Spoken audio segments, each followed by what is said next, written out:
When money and deals for name, image, and likeness start making the picture more complicated, how do you measure the worth of a school's athletic mission? For about 100 years, the most valuable asset in American sports was one that nobody was allowed to pay. A high school quarterback with a highlight reel and 100,000 followers on social media showed up on exactly 0 balance sheets. In the language of the people who price these things, he was the ultimate undervalued asset. And then a few years ago, the market finally went looking for him.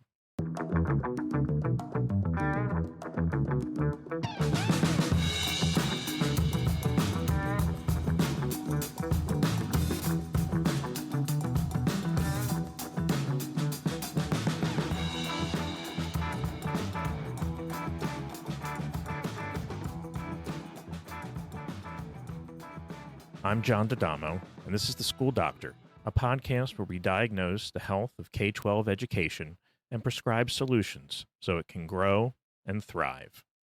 Today, we turn our attention to the athletic department, and in particular, the ways in which the landscape has changed a lot in recent years.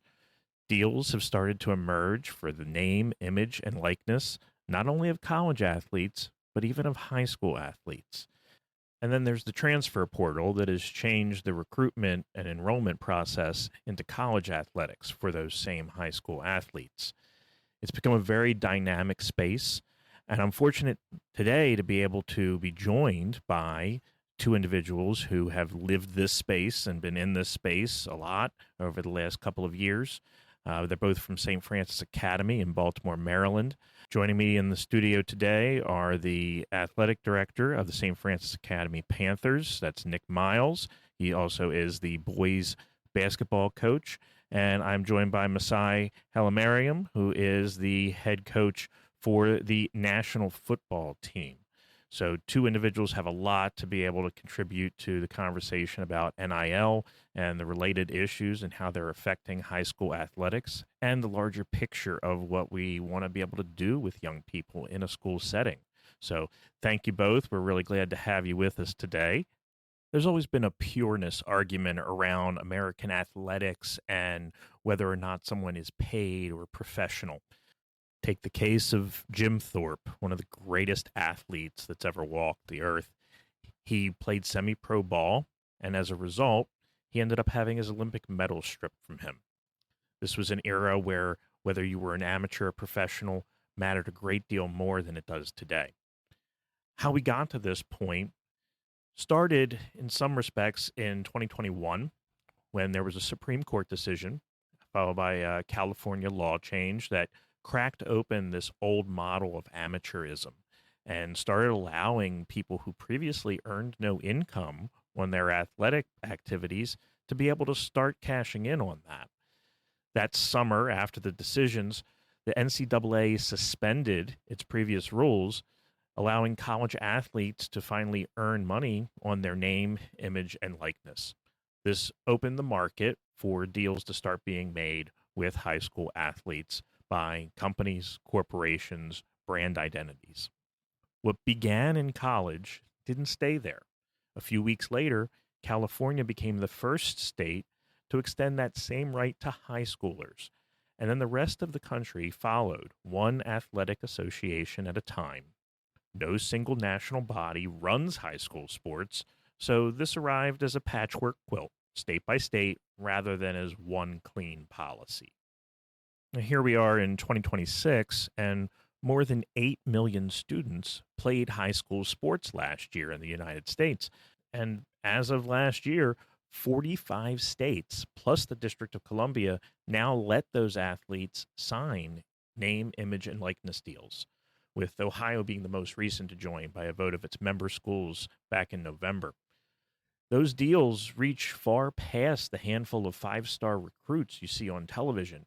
For a record number of American teenagers, most of them nowhere near a camera, this is the world that they play in now. This is what is guiding their transition to college. 3 things about this keep pulling at me, and none of them are the ones that make headlines. There's one that's very administrative.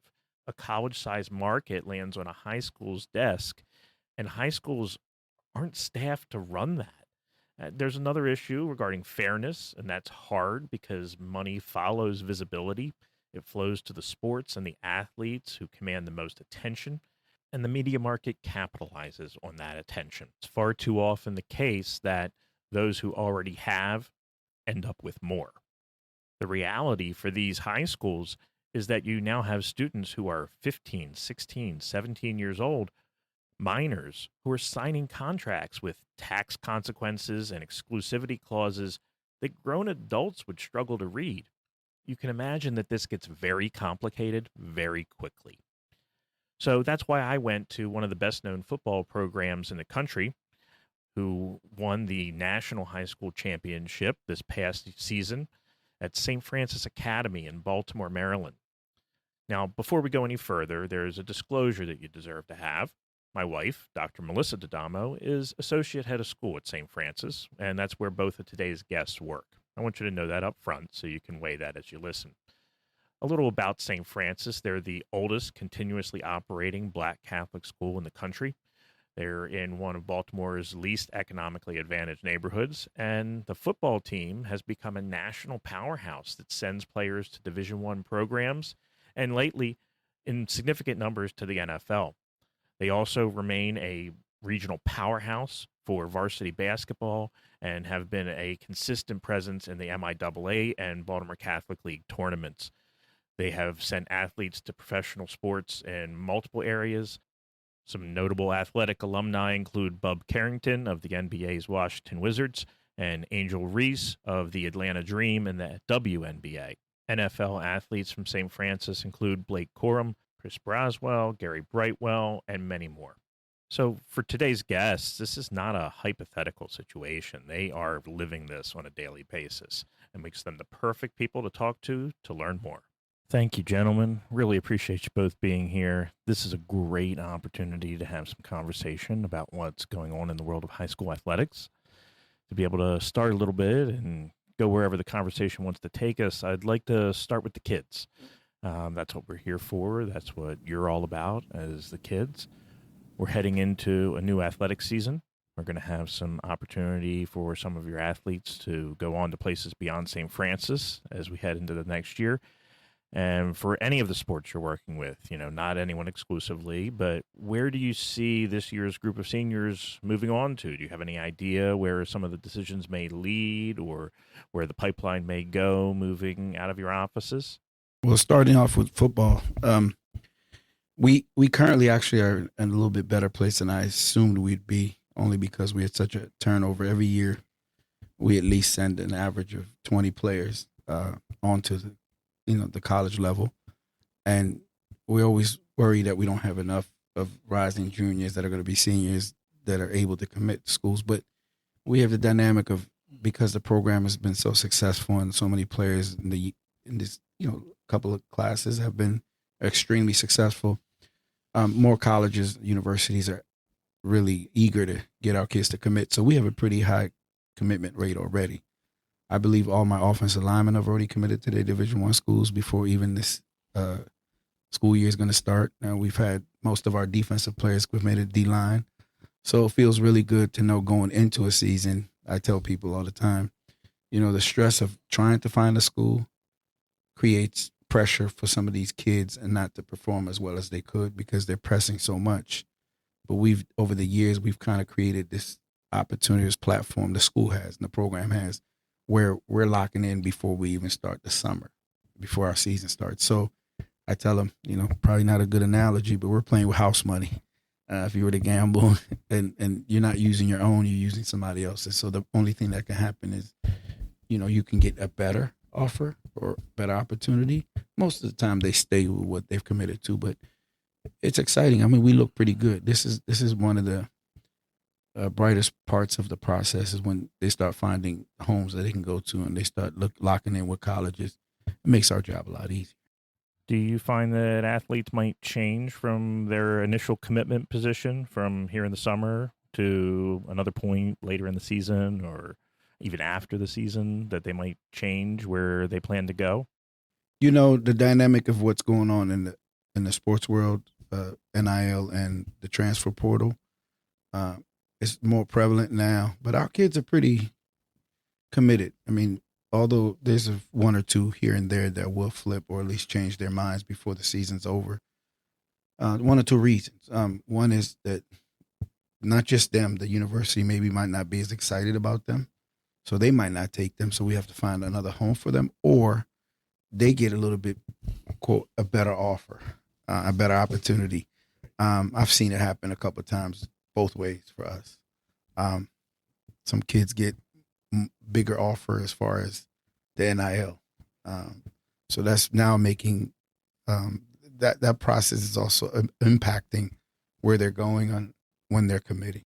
That's really interesting. With all the success that the program has had, when you add in that element, the impact of NIL or the portal, and how that has changed things across the athletic landscape. Coach Nick, I'm sure you've seen that as well, especially since you're also the basketball coach, but as also the AD.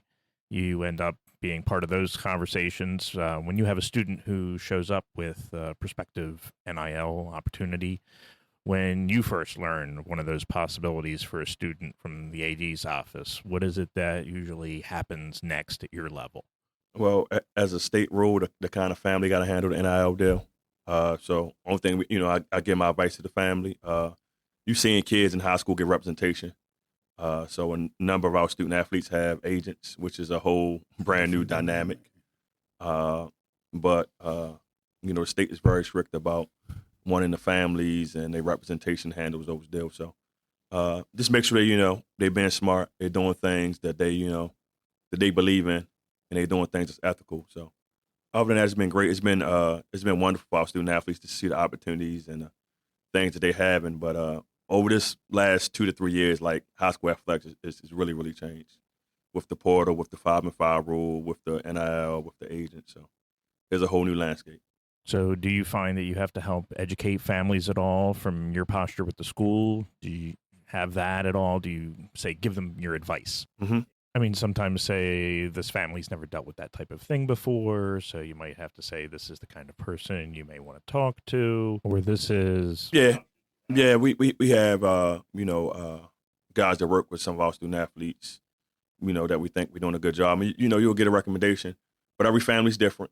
They got to find somebody that suits and fits them and suits and fits their goals. But with us having so many high, profile student athletes, I think in, 3 to 4 sports here, you got kids with representation and NIL deals and things of that sort, which is exciting for them. Right. Okay. Now, I mean, of course, as you said, there's rules for all of this. Maryland, as one of the states, allows these deals to take place. And as you said, they're led by the family, not the school. Mm-hmm. But of course, the student's also a representative of the school. It's the school's name that's on the front of the jersey. And the news may follow the student, positive or negative along the way. It could be a reflection on the school. So obviously, you have to consider that. So how do you balance that? How do you balance the school's name and reputation along with what could be a very highly lucrative opportunity for a student at the same time with admission to the college or an NIL deal?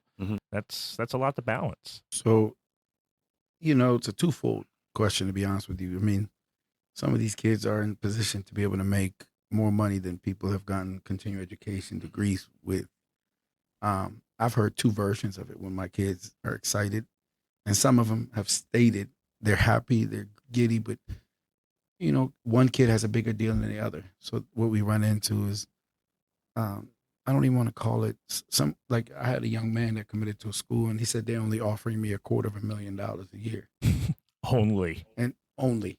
So you can imagine my face, us combined are not making it together as a staff. Of course. But it's all about the climate and what's going on. So you can't fault the kid. It's what he's being exposed to. But Coach Nick said it best.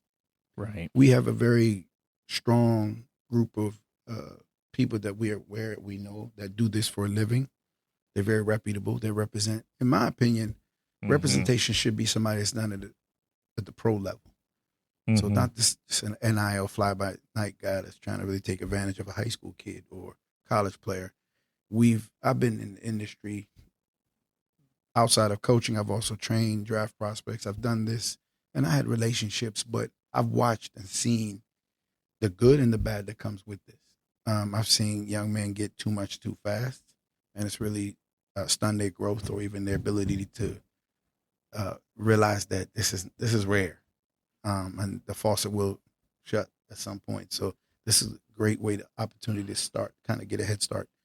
So for us, it's all about the family. It's all about the level of education the parents have, how much exposure if they had the money, the tax implications, so many things that play a part in this process. So we tried to get them to be educated with financial institutions that do it the right way.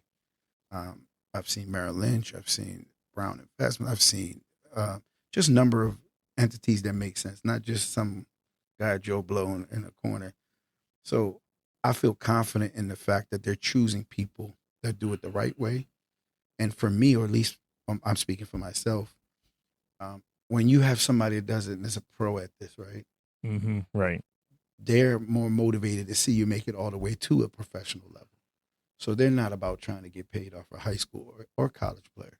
And that makes me feel at ease because it's a little bit much more, it calms my nerves, and I'm sure it does for Coach Nick, that our kids and the right people and our families being advised by very reputable organizations that do it the right way. So that's what we hope for, but it's definitely going to continue to get tougher. We've had well, there's no putting the genie back in the bottle now. No. And it's non-regulated, especially with the high school. Yeah. on a high school level. Like Coach Messay said, the representation is important. And when you look at these college contracts, you can tell they got 6 and 7 lawyers. So you just want the families to have, the right representation, the right people, that can really help guide them, and tax, investments. I mean, everything that you didn't have to think of, with a normal high school kid. As you go into 11th and 12th grade, if you're a dynamic student athlete, that's things that now comes into play with NIL.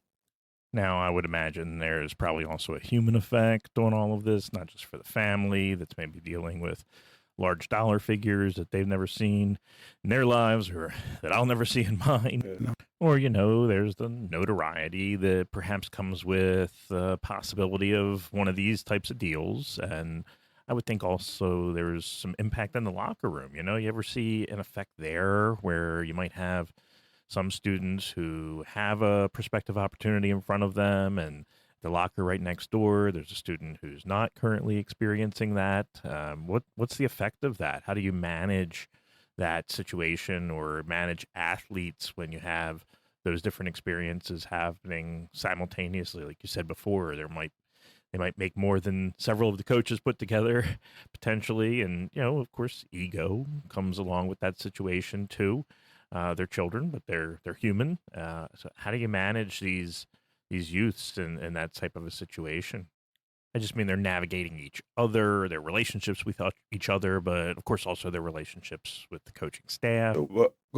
We blessed to have veteran coaches, and the the school and the platform is bigger than any, it's bigger than us, and it's bigger than any player. The program is going to be the program. The way we run the program is the way we run the program. Whether this kid got an NIL deal for $1 or $1 million is not going to change the way we coach or the way we do things and expectations. And you got to teach these kids that just being a good human being, doing things the right way will help you, and that money go a longer way. So as an AD, I'm blessed to have veteran coaches, great men and women who understand that we're trying to help these kids and not try to gain. And that's been a blessing. So.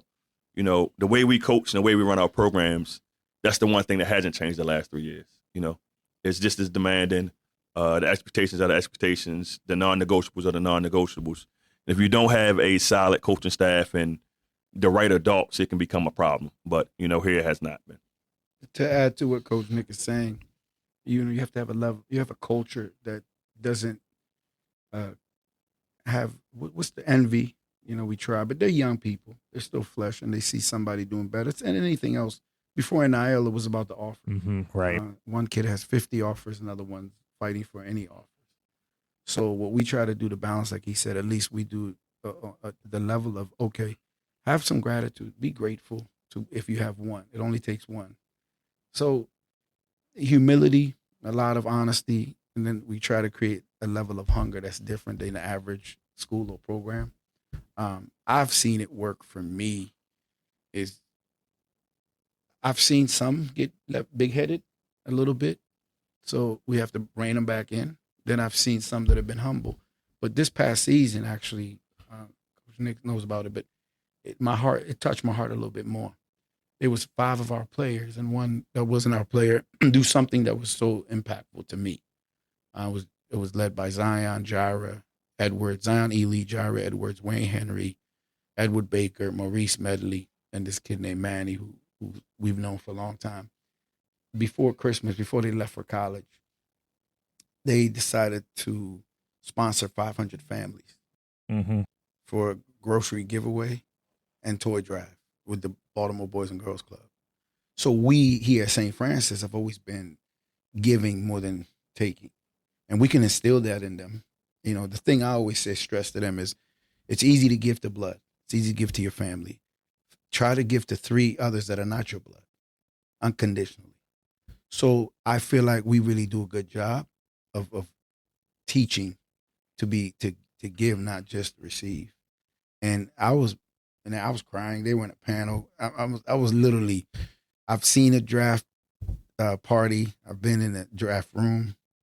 I've watched, of course, we have signing. They were very proud, graduation, all that. But that day when I saw that group of young men that were willing to do that for kids and all the 500 families that were here, not just did they give that, but they were on a panel answering questions how they got to that point in our gym. And I mean, that's priceless. So that keeps them level-headed. So whatever is happening here, the culture, the Mother Mary Lang's vision and our administrators and our athletic director and the coaches, that's exactly what he talked about. We keep them being normal.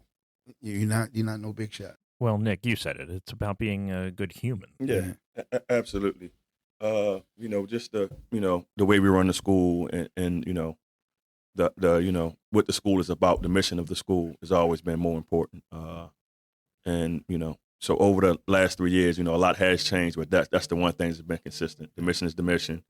The program is the program, and the way we gotta, teach young men and women to be great humans and great adults. That's always been at the forefront. Oh yeah, and that is so important. What I'm hearing loud and clear is that while there's a lot of things that are changing in the athletic landscape, NIL, portal, new and different rules that guide the process for you, you've got this strong mission to counterbalance those forces of society. And of course, you've still got the main mission of the school being the education of these young people. So now, of course, part of that education, I imagine, for a student that has some measure of success leading to perhaps an increased profile, do you find that you have to do anything in terms of educating that young person on, how they need to handle, say, social media or traditional media, reaching out to them for a comment? How do you talk to a reporter or somebody who's reaching out to you, wanting to have your perspective on something? What is it that you should not put on your TikTok feed? Those types of things. Do you have those conversations with athletes as well? Yeah, because your name and your social media is your brand, and your brand is everything. So, we always had it. Today, NIL is more important far as their brand, them becoming marketable and them using social. I mean, they can use social media to make millions, actually. So just, they teenagers, so it's tough. When you're dealing with teenagers, they're liable to do some things that teenagers do. That's not always the best thing, but it's a teaching moment. It's a teaching moment. And the greatest part about being in a program like that, you're in a school with other great student athletes, and we have pros in every, from every sport. It's guys playing in NFL, guys playing in NBA, girls is playing in the WNBA. So and those kids come back and they reach back. Oh, that's great. Yeah, so they have kind of resources and people that they can talk to. A role model. People that people that sit in their locker room with them once you've been here for 4 years, just at other universities, and how do you handle this and how do you handle that? They got somebody to bounce those things off of, and that's been. Well, they got questions. Somebody's coming to me saying this. What do I say? What do I do? Yeah, that's been very important. Just having the older guys, keep the culture, going and showing them how we do things the St. Francis way. So the older guys and our professional athletes has been a blessing to this program. And I do want to say something, especially, everybody think we got professional athletes and the school is rich. We're not rich. Those kids are in the beginning of their careers, and even though it's more money than probably an average teenager makes, people understand, like, in the beginning of your career, and they do give back, but to the levels where they still trying to establish themselves. Sure. And, trying to establish their families and things of that sort. So, the program only continues with the generous, generosity of all, people around the country that can help. Well, the school needs are always there, and that's Absolutely. It's never going to change. right. I mean, the relative success of an individual student athlete is not automatically the financial success of the entire school. And that's what people kind of trying to correlate to. And the kids, like I said, the kids do an amazing job of giving back, but we still, It's a lot. It's a lot. It's a heavy lift to run an operation the way we do. So I was going to add to it too. One of the things that, I don't even call it a weapon, but we have a tool. Wednesdays, regardless, we're in season, off season. If you walk in 245, we'll be in the cafeteria and we'll have Bible study. It's something that has been such a part of who I am. All of us are, right? From a you're spiritually grounded, mentally tough, physically capable. And the tool that, the whole process of bringing the old school mentality to new school concept, it goes back to being spiritually grounded. It goes back to really having their own version of what it looks like to have a relationship with God. So we try to use tools. I have a 5-minute walk in faith. A former football player wrote it when he was struggling. He used the scripture as a way to elevate and help himself get through whatever pressure he was feeling. I've been through that. The pressure we have to face every single day, not just to raise our own children, but to take on the pressure of having somebody else's child that is in the building, that's going through things that, everybody looks at them as big, fast, strong, athletic, but they're children. They're teenagers. They have the same issues that any other person has. So the tool we use to really keep it balanced and to not try to make the same mistakes over and over again is the Bible. That's my tool. That's our tool. So I always make this reference. There's so many versions of what a coach, mentor, teacher looks like. And recently, as I developed a little bit more wisdom in my experience, I use one word now that I feel describes myself the best, and I think anybody should, whether it be a teacher, and we're disciples. If we wear that genuinely and we really authentically trying to be a better person, you don't have to be religious and toting the Bible and just throwing it at people, but I'm talking about just being disciples of understanding what God and who God is for you. We're going to win more than we're going to lose, because our responsibility is to plant the seeds. We till the dirt, and then we water it, and God's going to give it the sunshine. So I use that as a formula for me for all these years. Because guess what we still got to do? Get in the 15-passenger vans, drive 30 minutes to and drive 30 minutes back. He's irritated with me. I'm arguing with him about anything we need, but he's helping because we don't have it as good as people think. They see it on Overtime, YouTube. Like you said, it might be, no, we're not there. We're getting there. We're blessed more than we've ever been. But there's so much still to go. But that's not the perception. Right. But God with his power, his resources, we make things work. And you have to make it work because, as you said, they're children, right? Yes. And so on that point, you've got minors that you're working with. And when you talk about the type of holistic care that you're mentioning, that's all wrapped up in how to live your life, how to be a good person, how to follow the school mission. How does all of that become different when here's someone who, as opposed to working with a college athlete, you're working with someone there that's a legal adult? Now, at the high school level, again, it's a minor. So how does that change the equation for you? Mm-hmm. Nick, what do you think? Well, I always believe in the teacher-coach model. Messay is not a formal teacher, but he's a teacher. He's a leader of men. He's an educator. He has all those same principles. So when you look at coaches, I like educators. I think the field, the court, the track is an extension of the classroom. I think we have, sometimes the biggest impact on these kids because we're doing the thing that they love, the thing that really motivates them. if you put that in the right perspective and you have the right adult leading you, I think, kids can go a long way. Absolutely. It's a competitive environment. When a child decides or family decides they want to send their son or their daughter to St. Francis, they're going to be in one of the most competitive academic and athletic environments in the country. And but the reap of the rewards, if you can make it through the environment, our kids are doing tremendous things, and you really got to be careful where you send these kids at for high school, because now, with colleges, once you get NIL and transfer program involved, the opportunity for high school kids are limited.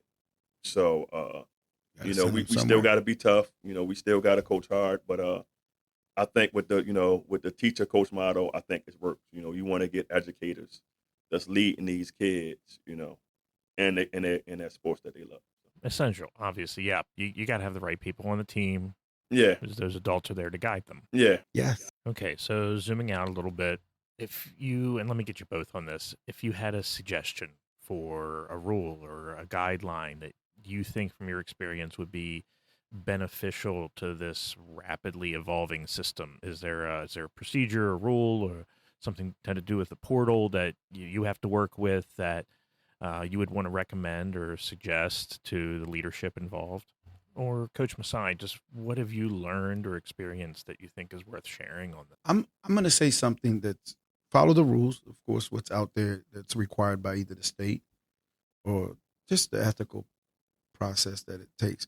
But I want to take something into consideration, as this type of growth happens, your administrators in the building have to be amazing, because they have to be flexible enough, because they're academic, they're educators, right? They know one phase of life. Not saying it's a bad thing. They're doctors, and so they have to really embrace the combination of growth it takes for us to really be special as an institution. And to me, what I've noticed for myself is our administrators, our head of school, associate head of school, we've kind of worked through. You've worked through it. The process stronger and gotten better, and it translates to the kids, translates to their academic success, it translates to their athletic success, translates to their brand. And if you don't get that way, if you're not in that place, that school and those kids are going to suffer. And I don't know if you disagree with me. Well, not at all. You got to have everybody going in the same direction. Absolutely, understanding same direction, give and take type of process, and embrace what God is doing, and embrace what society's creating, but in the same time, don't lose the integrity of creating that environment that's about education. And there's more than one way to educate, like Coach Nick said. And our kids are successful. I mean, I can speak about all our kids, but definitely my football. 207 in 8 years have gone on to Division I schools. Of that, 47 have gotten at least their master's degrees, and 23 have gotten second masters. So that says a lot. And then 14 are active in the NFL. That's for football. And basketball, same thing. Based on the percentage of who we sending, I mean, they're going to college. They're not just getting there; they're graduating with multiple degrees. And that's a hugely significant point. Absolutely. Yeah. They're not just getting in the door as freshmen because of the deal. They're going on to graduate and have success. There you go. You say they're getting multiple degrees. They're going on to careers. Let's make sure that's emphasized. Contributing to society. And that's the the thing with NIL. I think is great. I think is needed. If that level, if the coach can get paid and the kids to get paid, I want to make sure that if only rule I would do, keep a focus on graduation. Mm-hmm. And those kids getting degrees, because at some point, you don't want, you got kids that's making more in college they're going to ever make in their life. So this is your highest earning potential for some of these kids ever. So make sure you put programs around to invest and save and look for the future.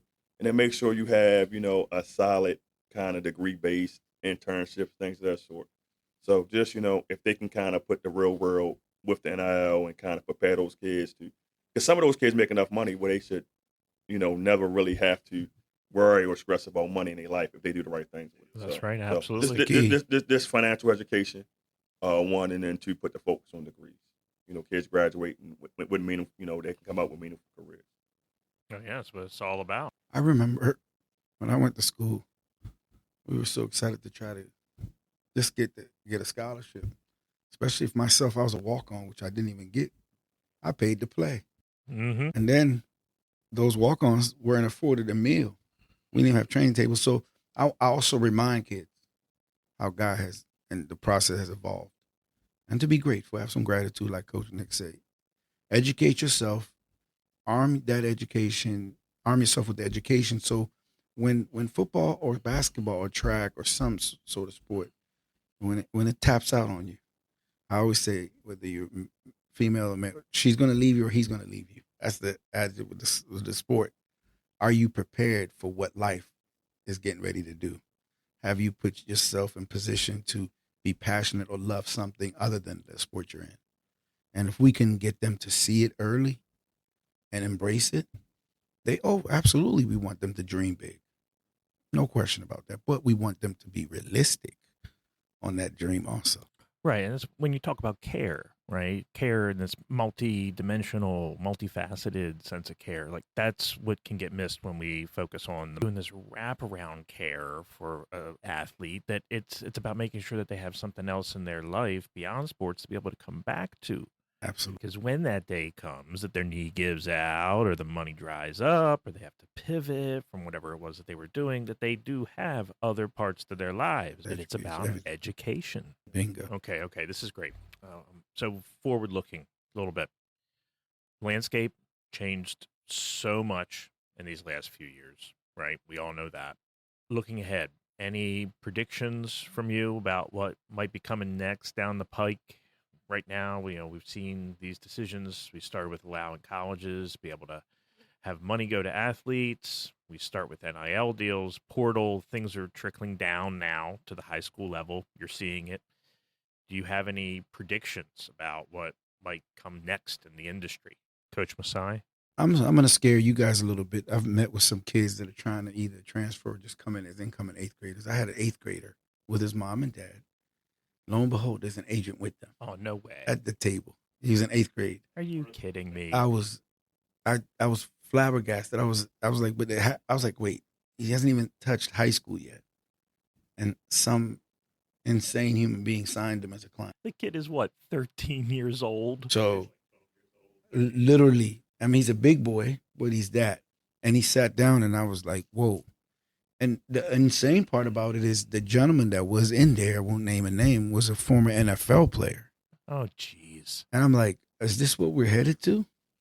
An 8th grader. And then the mom said, well, we're really excited. This is the home for us, but we would like to step out and the agent speak to you about what his needs are. For you to talk to the agent. 8th grade. So it's not what to come. It is here. Okay, that's wild. You got not just the parents, but you got some other adult who wants to engage you about the conversation. For high school. For high school. Kids not even definitely going there. It's just a possibility at this point. You haven't accepted them. Yeah, high school level. It really blew my mind. Then it kind of put me. It's just wild. I'm like, I say with all due respect, this is what he said ultimately. We want to mitigate the risk. Mitigate the risk. To say that, can I guarantee his start? Incoming 9th grader to a program like ours. Just the mitigate what risk? He's 12, 13 years old. Can you let him crawl before he walks? Can't even drive. Yeah. But he literally said that to me at the table, and I said, "Whoa!" And put into perspective for me what's happening. But whenever things evolve, there's always going to be chaos. You can't control that. All you can control is you. We just have to maintain the integrity of who we are. You can do you. Yes. Yeah. Society is going to do what society is going to do out of your control. You can control your response. That's it. So as a department, we always talk. I mean, Coach Nick, besides us, just as a school, and us as men and women, just having integrity as parents, as teachers, we get to, it's a beautiful platform. It's a beautiful opportunity, but we also are going to say, hey, that's enough, or that's not going to make sense. So I actually told them, we decline. I don't know if this is the place for you, because when somebody says that, of course, you have to be like, there's no guarantees. So for him to even step into that as an 8th grader to play for our school and say that, mitigate the risk of starting, I'm like, no, this world is not, at least not heading this way at St. Francis Academy football program. Coach Nick, you got a take on that one? Yeah, and you just got to, I think the landscape we in, I don't know what's next, you know. But I do know this: the way we operate the programs, the principles, with God-fearing men and women leading the programs, you know, we're going to stay the same. Yeah. You know, we're going to be kid focused. We're going to be educational based, and we're going to be focused on getting these kids, you know, the right opportunities to go to college. You know, and whatever comes out of that comes out of that. But it's just certain things, you know, like a story like that. Certain things like we're not willing to do here. Like, No. The program is the program. You know, we would love for you to be a part and come join, but we're going to run it with integrity and run it the right way.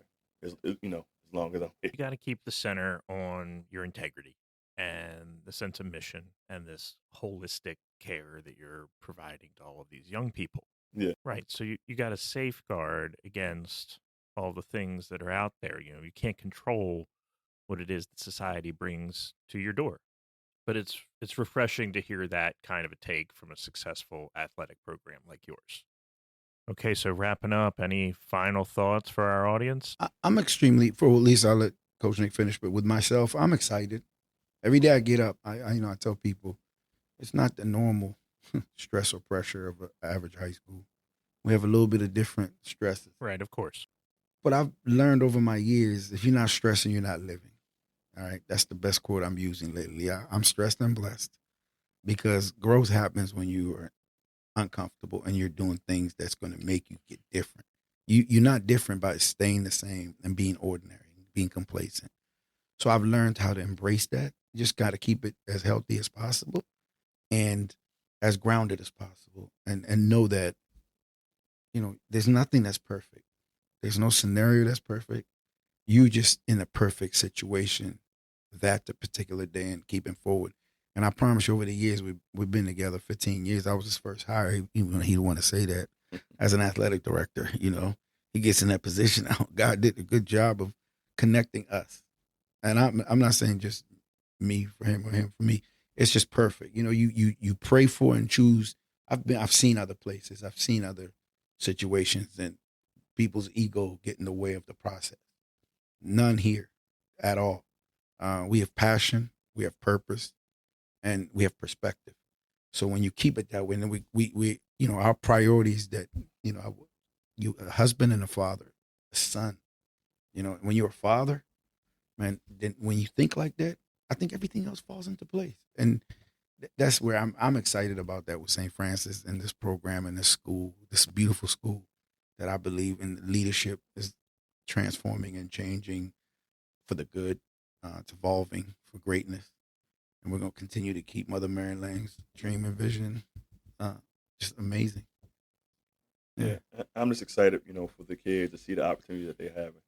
It's a blessing to see kids be able to change their lives if they, focus at an early age. So just want them to continue to get amazing opportunities and amazing exposure and then continue living the mission of Mother Mary Lang every day, My quote on every email is our soul wish is to do the will of God. So try to bring that perspective to work every day. That's our soul wish, to do the will of God. So something that's simple, but if you keep that in perspective and keep the kids, first, and love seeing the kids get the opportunities that they're getting, this NIL thing can be and done in the right perspective with the right players. This NIL thing is amazing. I mean, Yes.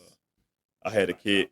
Yeah, I had a kid this year go from zero office on September 1st to, getting an NIL deal and playing in a Power 4 basketball conference just by the platform and the hard work and the effort, and to see kids navigate and the hours and the time and the work that they put in, to see them be rewarded with those scholarships and, some financial assistance is great for the kids and for the families. I love it. Well, it certainly seems like the formula has been successful to this point. You've had a lot of great success in these recent seasons across multiple sports. Certainly, we wish the best of luck to everyone as you move ahead with your new school year and the new athletic seasons that are ahead. Best wishes, of course, also to the senior class and all that might be coming their way. And thank you both for being able to join us today. Really, really appreciate it. Thank you for having us. Yeah, thank you for having me. Appreciate yes, you having me. Really great conversation. Really enjoyed it. And we out. So, what can a high school administrator do if they find their school facing NIL deals and other financial pressures that they are totally unaccustomed to? As is so often the case, you should consult with legal counsel because the regulations will vary by state, and you need to make sure that you're in full compliance with what's expected for your jurisdiction.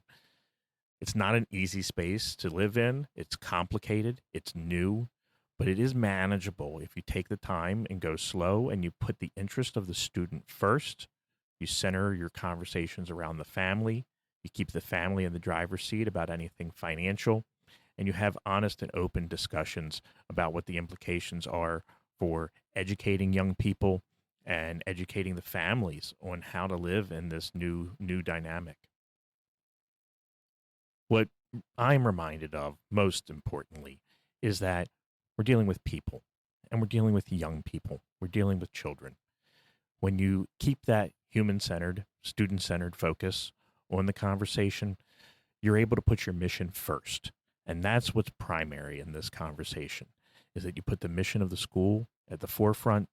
You focus on education and being able to support the family who is the one who is experiencing this change. It's not about what impacts the school. It's about what impacts the folks that the school is trying to serve.